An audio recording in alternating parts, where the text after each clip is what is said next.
Till next time. Huh? Yes? Greetings. Solitude, for lack of a better word, is suffocating. It's not just the walls and the people. It's the inside of the buildings, too. They all have the same thick, musky smell, like the kind that you find in abandoned shacks, with boarded-up windows, where the air is freckled with dust. Only in solitude, the windows are frosted, and when the light gets filtered through them, even the sun feels cold. I've tried. In fact, when I was in solitude, I wrote maybe hundreds of tales, but none worth reading. I was still maturing then, looking for my voice. I would look back on something I penned a week before, shake my head at how shallow the words were, how empty they felt. I began to doubt if I could write anything of substance, and found my solace at the bottom of a flagon. I spent my nights at the winking skeever, and my mornings outside his door. Even Noctier's son found my behavior uncouth. One night, Corpulus got fed up, kicked me out into the streets, and told me to never come back.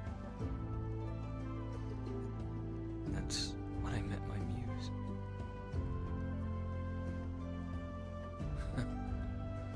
Not unless you fancy rips of muscle. No, my muse was no beauty. It wasn't even a she. My muse was an orc. He was a titan, with arms like tree trunks cut from the great forest. Only, something wasn't right about the way he looked at the tavern sign. When I asked him what was wrong, he managed to force out a word. His bottom lip quivered like a child who just dropped a sweet roll. The word he said was skeever. It was a giant, with shoulders larger than the domes of the Blue Palace. And he was absolutely terrified of rats. That night, for the first time, I wrote with purpose. There was none of the doubt or fear that marred my previous work. The words came faster than I could jot them down. For 3 days and 3 nights I continued. When I was done, I knew the work was true. It was the best manuscript I had ever written. It was the best I could ever write. I tried. I bound the book and took it to a writer named Dodonato Liatelli. I told him the author was anonymous. Said so right on the first page. I didn't want his opinion colored by my presence. I'm not sure it would have mattered. You know what he told me? He said the story read like it was written by a blacksmith. And that's when I knew I was still aspiring. And maybe always will be.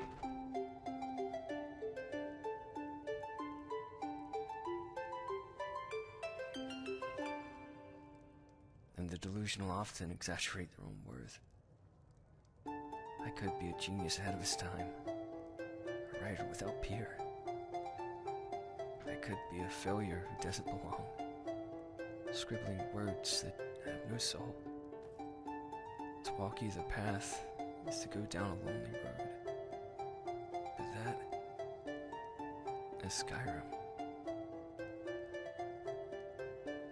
It was a wandering thought passed on to a stranger.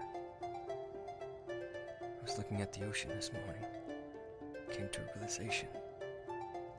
Skyrim is a tale with no end. You flip back to a previous page, only to find that the line's been changed.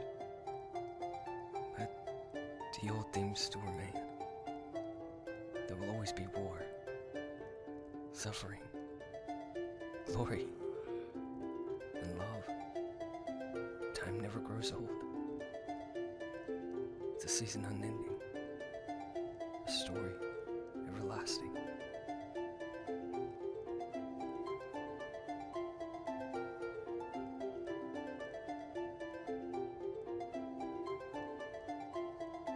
And those who lose will never find it, till they rise to fight again. The story I wrote was about a warrior. The good tales are never about the wars, but the people who fight them. That's why wars are so personal. Everyone has someone they lost. All of our fates woven into a single womb. Except mine. The world has its problems, and I have my problems. And neither one cares about the other. The Nords are somewhat primitive. Some still think that wearing fine clothes without fur means you worship nature. But simple minds can foster strong emotion. The Nords are people willing to swear their undying fealty to a feeling. That's what I'm trying to capture.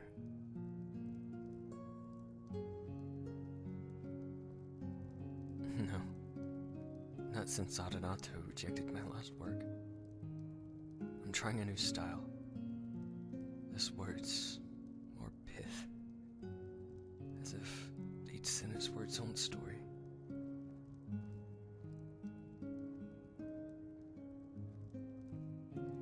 I know. I have my fears, but like the explorer, my fears are mollified by the sense of adventure.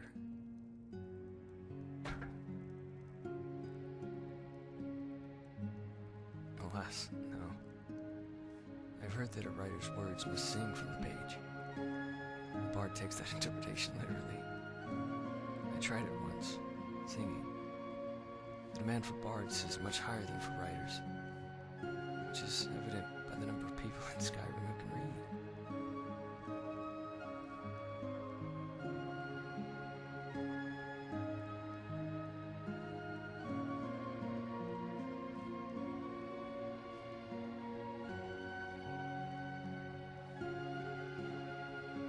Have you ever heard of the bard's leap? Better a corpse than a poet. Don't fall victim to nostalgia. It's just another kind of loneliness. The lighthouse is more than a beacon. Its fire is an embrace, welcoming a weary sailor home. When it dies, so does chivalry. My light is all but extinguished. So my advice is to talk to people. Every day. Keep yours aflame. Yes. Don't become a writer. If you're headed towards solitude, don't buy your drinks from the tavern. Go buy the spice wine directly from a vet sauna in the market. Just don't let Corpulus see you bring it in. I'm the second worst person to seek advice from. The worst is Alexander Simon. At least my failures were never published for all the world to read.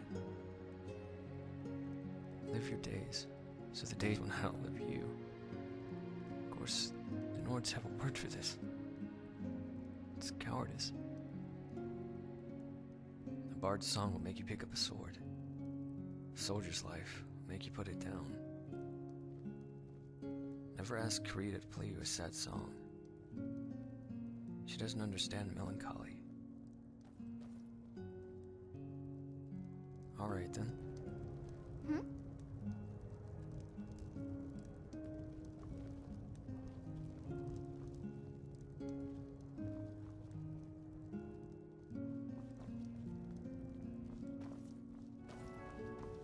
Can I help you?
If this cold numbs my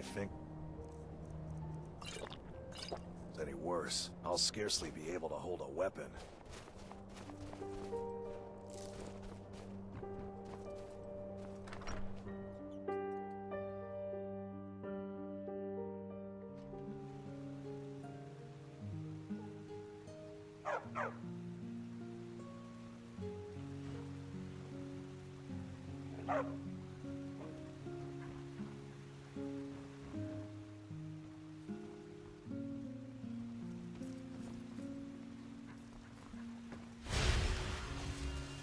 Blessings of Dibella to you. Greetings. It's been her dream to be the high priestess at her own temple. Dawnstar is a pretty bleak place. I used to think so too, but Lisella showed me that even here there's a harsh beauty that can flourish with Dibella's love. This is Dawnstar's Temple of Dibella. It actually used to be a bathhouse, but Lisella and Carfus worked it out with the jarl to take it over after the original owners had passed away. I adore him. He's very well trained in the Dibellan arts, and he protects us and the temple from the misguided ones who think to do us harm. No, I am originally from Hammerfell. I was orphaned at the end of the Great War. I lived on my own, never had enough to eat or a safe place to sleep. My heart was full of darkness and resentment at my fate, and I became a thief. I crossed the wrong people though, and had to leave Hammerfell. I made my way over the border, ended up in Markarth. I broke into the Temple of Dibella, looking for things worth stealing. Instead, I found Dibella and her teachings about love and beauty, more valuable than any trinkets. It was the home I'd never had. I owe Lady Dibella my life. Safe travels.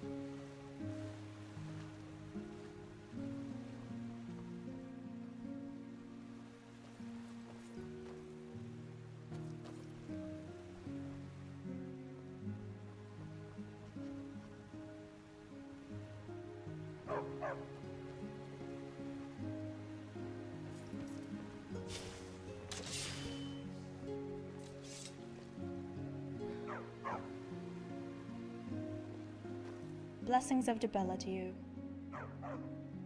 Sometimes things in the temple can get out of hand. Kefris makes sure that doesn't happen.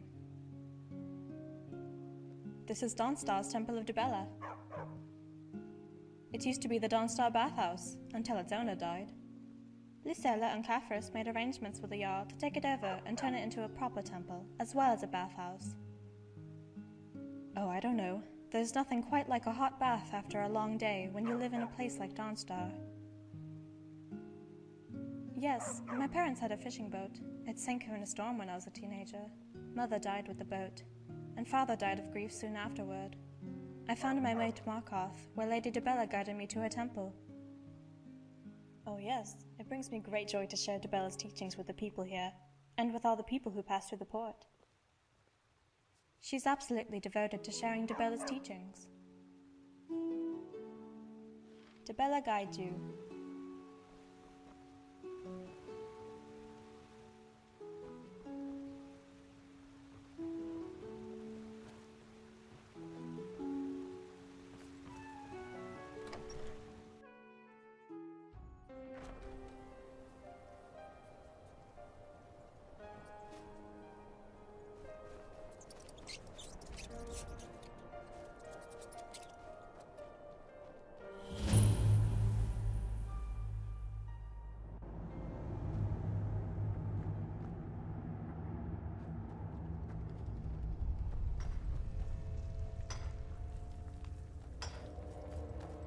Been working. Iron's a good stout metal. A fine thing for a Nord to dig. I'm no one special. Just a miner who swings a pickaxe for his drink. Got any ale or mead?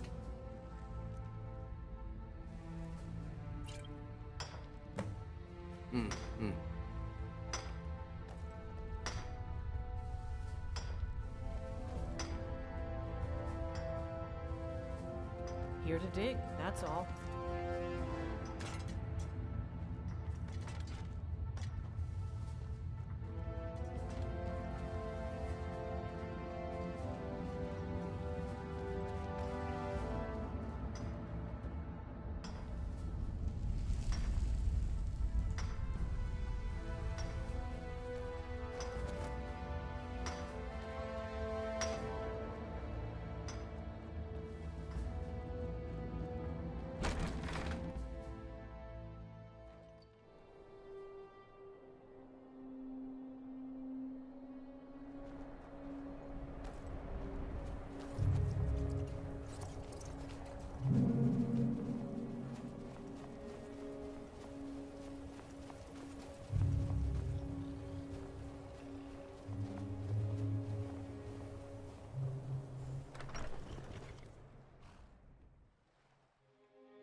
Thoring runs the inn. Speak to him. I'm sorry. Of course.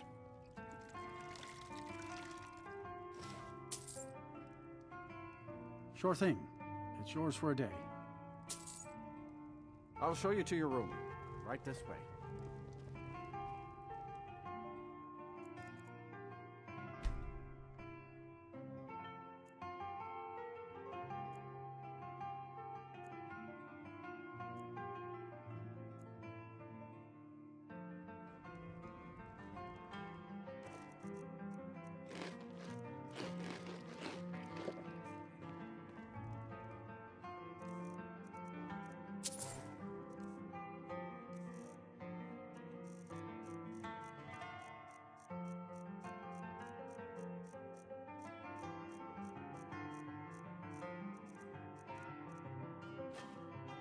Let me know if there's anything else you need.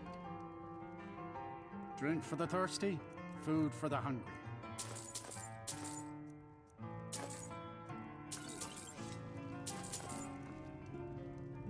I plan to spend all the days I got left on the water. Everyone thinks I'm where too I young to belong. be a ship's captain, but I'm going to prove them wrong. By inheritance, as my men are fond of saying. Can't blame them. My mother ran the Sea Squall as strictly as she ran the house. I've been trying to find new areas of business, trying to win the sailors' respect, but I keep having problems. Take the last trade we did. Some fine cut void salts from the College of Winterhold. Plenty of coin if you know who to sell it to. Sailors are what happened to them. They got drunk and ended up losing the merchandise in some cave. If you're not afraid of a little exploring, I'll pay good gold to get those salts. Until next time.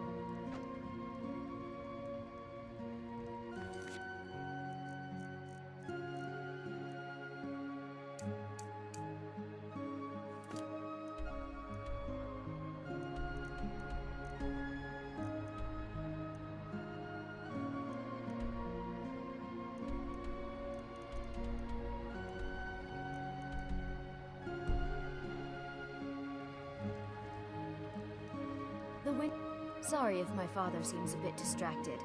A lot's happened. I don't like taking orders from a boy, but I need the gold. Well met.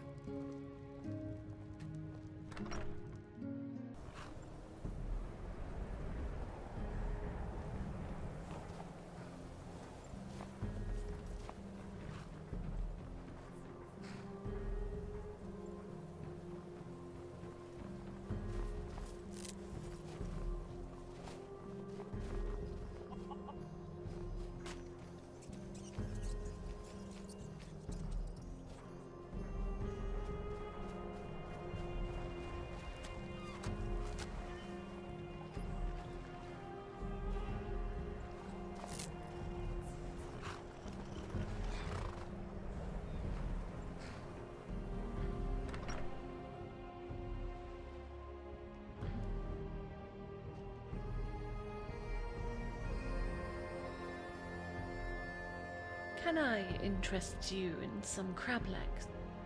Bigger than your head. You won't believe it. Welcome, traveler. You're looking at it. My husband and I run the Smiling Salmon Fishery. We raise and capture various species of fish, mollusks, and crustaceans. Lenora and I had always wanted to open a fishery, and Dawnstar provided us the perfect place. We sell most of what we've bred or caught to people right here in Dawnstar, but some are shipped out to the surrounding towns and cities. Oh, we just love it here. Did you know the waters surrounding Dawnstar are very nutrient-rich? What with the coastal upwelling and the land runoff, on a home to over 20 different species of fish. Not to mention, harvesting them from the shallow water of the bay is much easier than from out in the open ocean. Only the best selection of fish in all of Skyrim.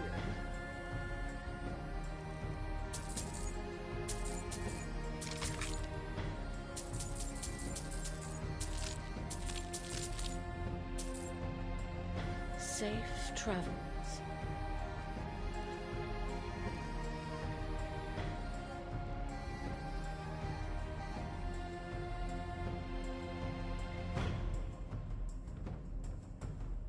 Can I help you?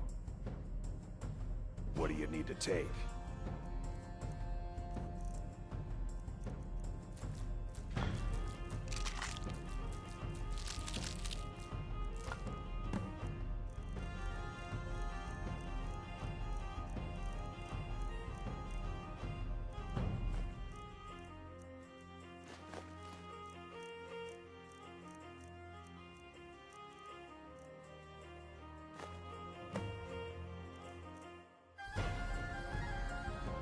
Let me know.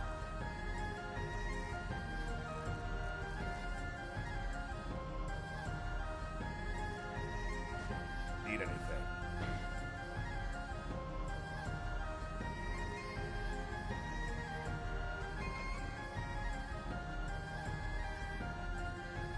We have some excellent salmon in stock. Very fresh. Caught this morning. Oh, take a look.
I help my husband Rustlave run the forge.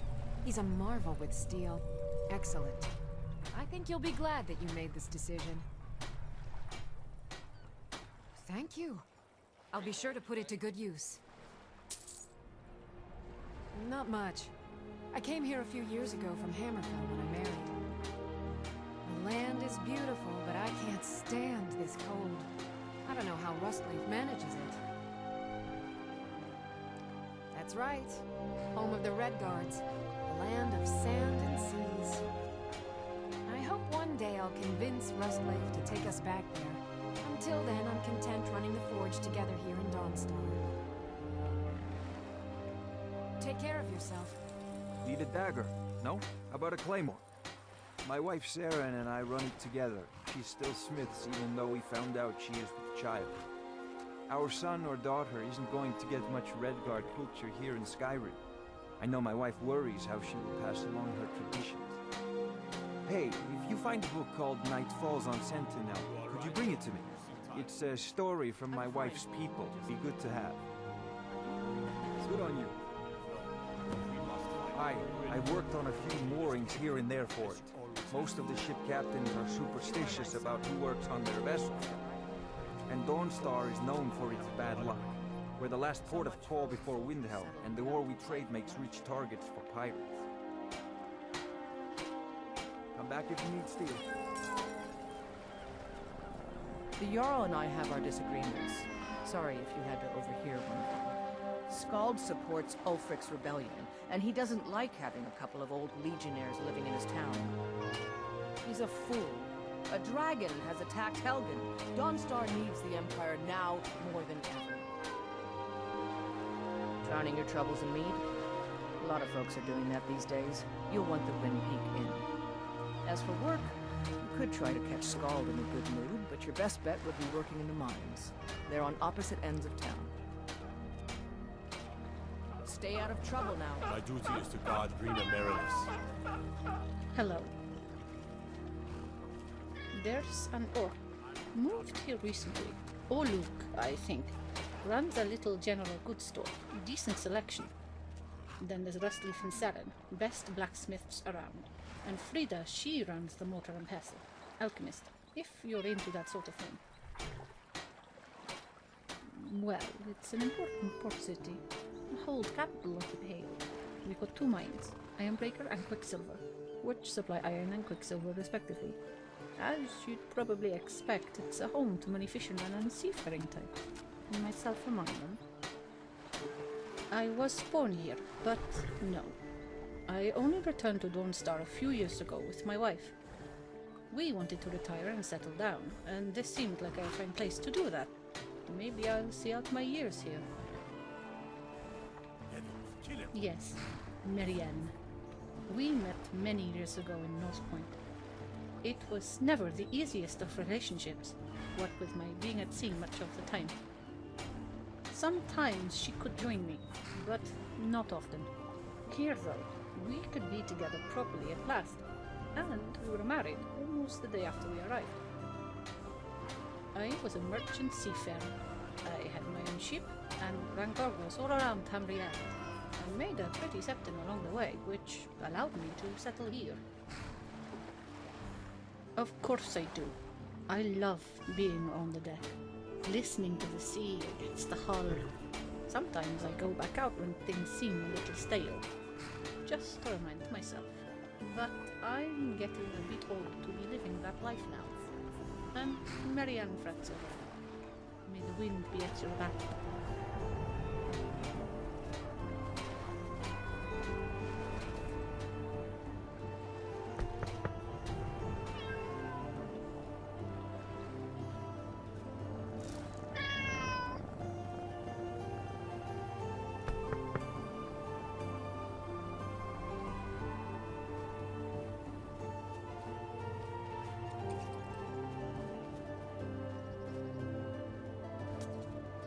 My favorite drinking buddy. Let's get some mead. Until next time. I don't want Ironbreaker mine is 3 times the worth of that quicksilver mine, and its fathead owner. That would be Jarl Skald the Elder. He's over in the White Hall, probably talking about Ulfric like he's the second coming of Talos. I own Ironbreaker mine. We make twice as much coin as those horkers over in Quicksilver mine. And don't let anyone tell you otherwise. I pay a good wage for any iron ore you dig up, if you're looking for work. Until next time. Need something?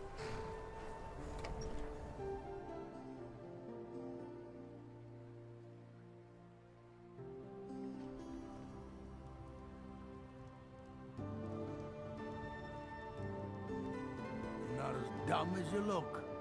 Then by my right as Jarl, I name you Thane of the Pale. Congratulations. I grant you a personal housecarl and this weapon from my armory to serve as your badge of office. I'll also notify my guards of your new title. Wouldn't want them to think you're part of the common rabble now. Hope to see you again soon.